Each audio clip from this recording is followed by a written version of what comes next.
আসসালামু আলাইকুম বন্ধুরা। অনেকদিন পর কাছের এক বড় ভাই বিদেশ থেকে এসেছে।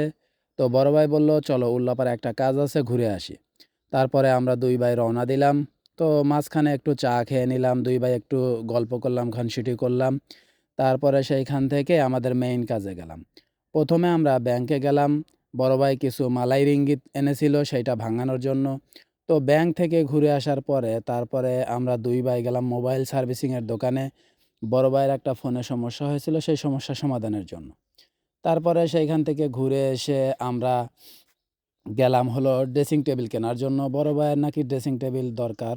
তো সেইখানে গেলাম, প্রথমে একটু চয়েস করলাম, তারপরে ধীরে ধীরে একটা ড্রেসিং টেবিল চয়েস হলো, পরে একটু দামাদামি করে তারপরে জিনিসটা কিনে আনলাম। তো আমাদের এই ছোট্ট ব্লগ ভিডিওটা আপনাদের কেমন লেগেছে অবশ্যই কমেন্ট করে জানিয়ে দিবেন। আর বড় ভাইয়ের জন্য দোয়া করবেন, আল্লাহ তাআলা যেন তাকে আরও বেশি নেক হায়াত দান করেন এবং উত্তম রিজিকের ব্যবস্থা করেন ইনশাআল্লাহ।